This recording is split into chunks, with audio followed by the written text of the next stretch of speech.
좋아요. 이거 보여요? 지나시게. 동계올림픽을 하겠다고 하는데 도대체 거기에 스키 타는 의사가 있는지 그게 이거 할 수 있겠어? 약간 말투가 약간 그런 식이라서 IOC 위원들도 굉장히 부정적인 시각으로 얘기를 했었습니다. 일단 조금 무시하고 들어오시게 됩니다. 이제 의료 기술이나 저희 경험들을 이제 걱정하시는 분들이 좀 있었던 것 같고요. 경기를 못 치를 수도 있다 여기서. 우리나라 의료 자체가 약간 저평가돼 있는 게 아닌가 싶어요. 메디컬 서비스에 문제가 있을 거라고 처음부터 이렇게 의심을 좀 하고 사실 속상했거든요. 진짜 우리가 얼마나 많은 사람들이 준비를 했는데 지금 안 되면은 해외 인력이 와서 해야 되는데 저희 손으로 하고 싶잖아요. 저희 건데.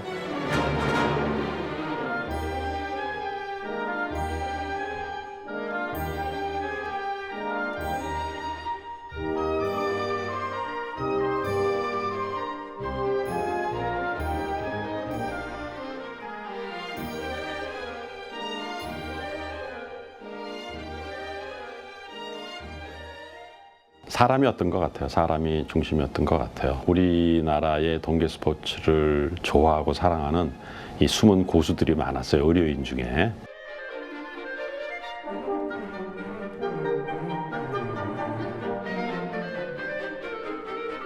3년 전부터 동계올림픽에서 여기에 참여할 의료인들을 모아서 교육 프로그램을 진행을 했는데 의외로 굉장히 많은 사람들이 전국에서 지원을 했고 그 사람끼리 모여서 경기구역 의료 서비스에 대해서 스스로 훈련을 하고 그랬습니다.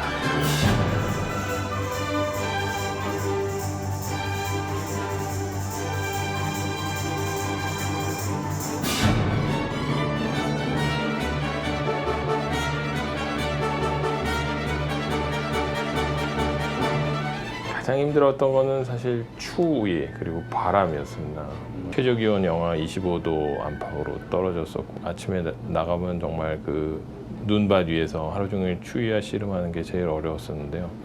우스갯소리로 2018년에 영하 18도의 그 추위와 싸워야 된다는 해갖고 퇴근을 이제 뭐 5시에 정도 하면은 3시간, 4시간 정도 셔틀을 타고 이동을 하고 한 2-3시간밖에 잠을 못 자고 다시 셔틀을 3시간 정도 타고 와서 계속 근무를 했던 기억이 또 나고 있습니다. 아시다시피 중간에 인플루엔자가 좀 돌았잖아요. 열악한 환경 속에서 저희가 자체적으로 해결하느라고 굉장히 어려움을 많이 겪었습니다. 저한테 소리를 지르시니까 전 중간에서 통역을 해야 되는데 되게 당황했었어요.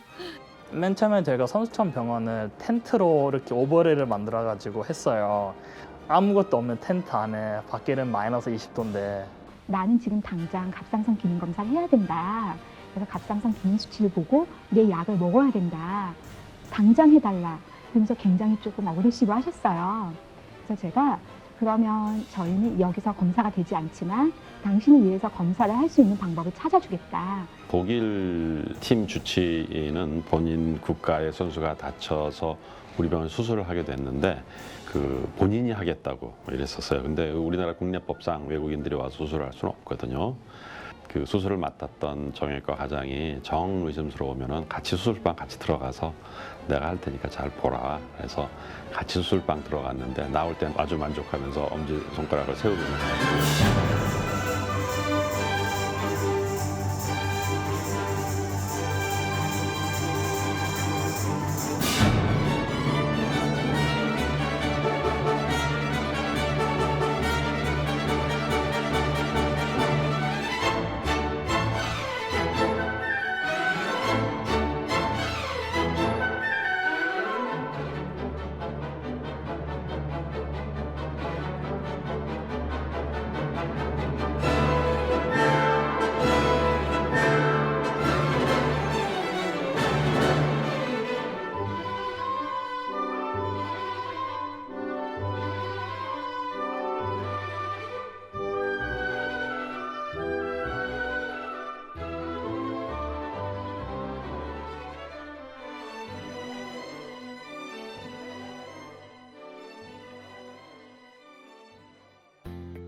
올림픽과 패럴림픽 의료 서비스는 세 곳으로 나눌 수가 있습니다. 하나는 경기가 진행되는 경기장 의료 서비스, 두 번째는 선수촌 내에서 이루어지는 폴리클리닉 의료 서비스, 세 번째는 올림픽 병원 의료 서비스, 이렇게 세 곳에서 의료 서비스가 진행이 됩니다. 경기 도중에 선수가 부상을 했다. 경기 구역 의료 서비스 팀이 제일 먼저 접근을 합니다. 그래서 부상 정도를 먼저 확인을 하고 바로 그 자리에서 치료를 하고요. 좀 더 확인이 필요하다 그러면은 경기장에 있는 선수 전용 의무실로 이송을 합니다.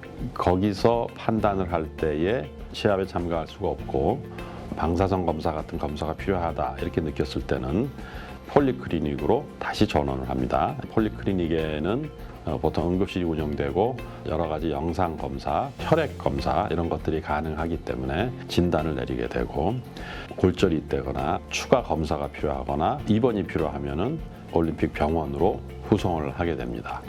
만약에 경기 도중에 일어난 부상이 굉장히 심각하다, 아주 상태가 위급한 경우에는 헬리콥터를 이용해서 바로 올림픽 병원으로 후송을 합니다. 네, 일단 사고가 나서 환자가 다친 환자가 생기면 저희 병원 상황실이 이제 1층에 있었거든요. 상황실에 연락이 옵니다. 어떤 환자가 다쳐서 지금 후송을 갈 거다. 근데 환자의 중증도에 따라서 이제 만약에 급하면 닥터 헬기나 소방 헬기 등을 이용해서 항공 후송을 하고 환자 상태를 대충 저희 기관에서 알고 있기 때문에 거기에 맞는 의료진들과 또 그 선수나 임원들이 진료를 받는데 사무적인 문제가 없도록 보험 관련이나 뭐 이런 여러 가지 서류 작업하는 그 자원봉사들이 또 대기를 하고 있습니다. 함께 도와서 진료를 했습니다.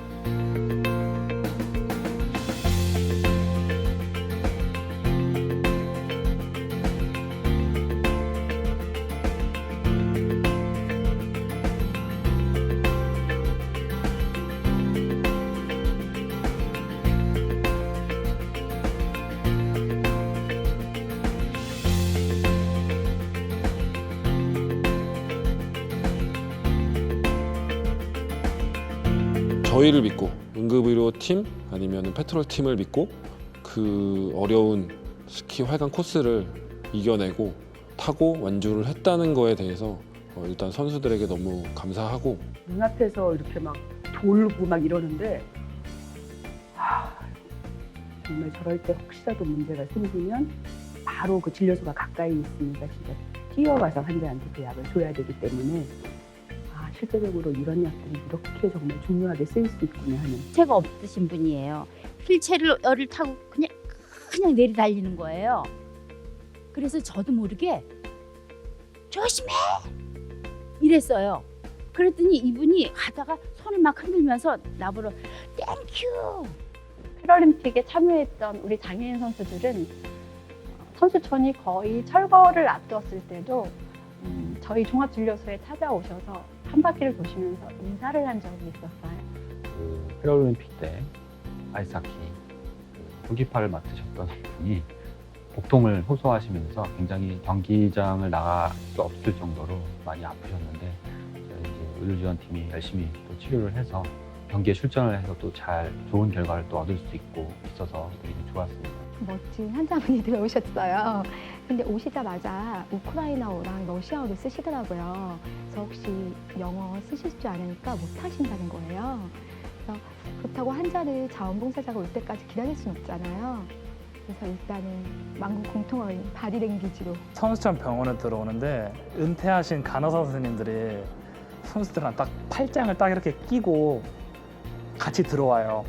그러면서 너 뭐 문제 있냐, 뭘 도와줄까, 이거에 대해서 외국인 선수들이 반응이 진짜 너무너무 좋았고 최선의 플레이를 기대를 하지만 최악의 상황도 대비를 해야 된다는 그런 의미거든요. 그래서 hope for the best, prepare for the worst.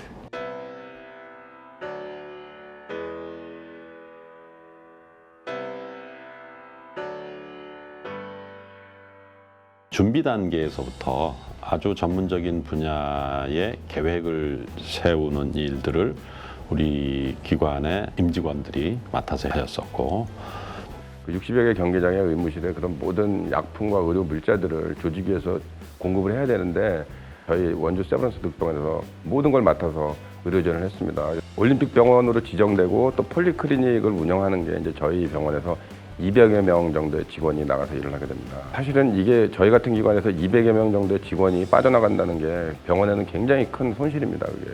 우리 모든 직원이 서로를 이해하지 않으면은 성공적인 지원을 할 수 없었던 그런 상황이었습니다. 어느 한 분도 싫어한 내색 하지 않고 밖에 나가서 고생하시는 분이나 안에 남아서 더 많은 일을 해야 되는 분들이나 고통 분담을 했습니다. 그 선생님들도 사실은 되게 힘들었어요. 왜냐하면은 근무를 메꿔줄 사람이 있다면 메이크업을 하려면 본인이 휴가를 반납해야 되거든요. 근데 원주 세브란스 기독병원의 모든 직원들이 좀 한마음 한뜻이 되었던 게 아닌가 하는 생각이 들어요. 미국의 백악관에서도 감사장을 보내왔습니다. IOC의 의무위원장 그분이 IOC를 대표해서 저희 기관에 감사와 칭찬의 편지를 보내왔고요. IPC에서도 보내왔습니다.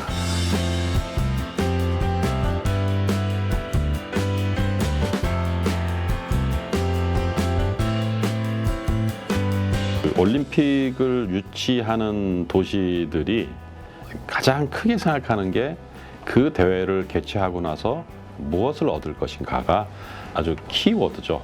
네, 런던 올림픽은 모든 준비 과정 프로그램에 시민들의 건강 상태, 보건 지표 개선을 위한 아주 디테일한 계획이 들어가 있었고요.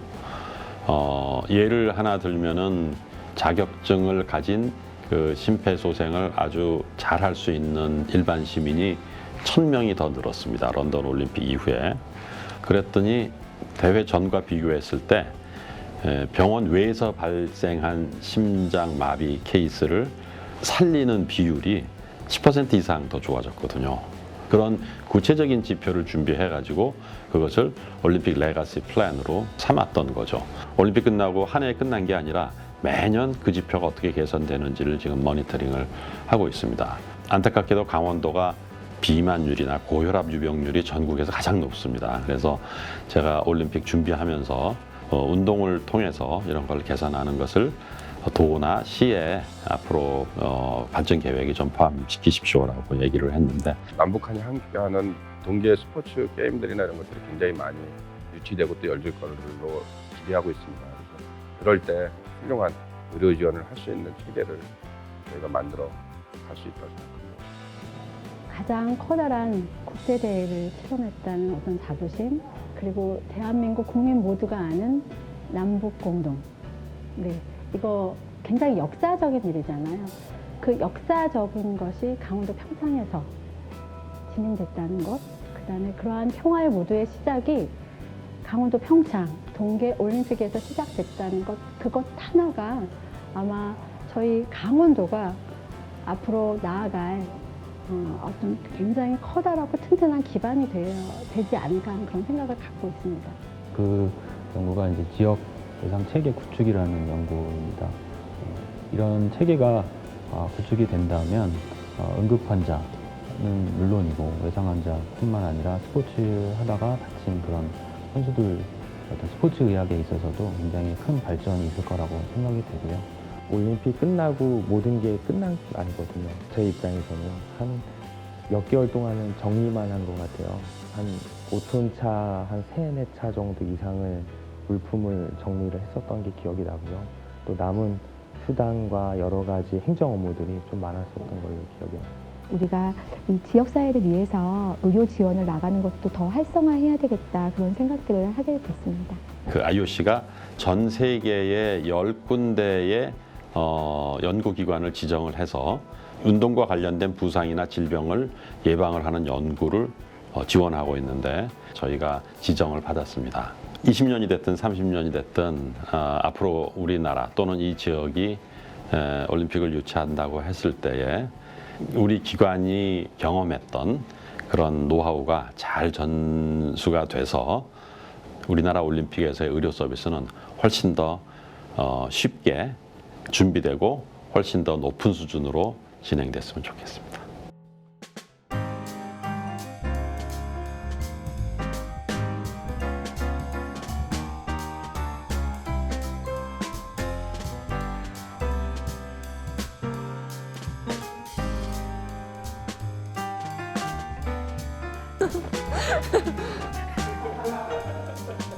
하하하.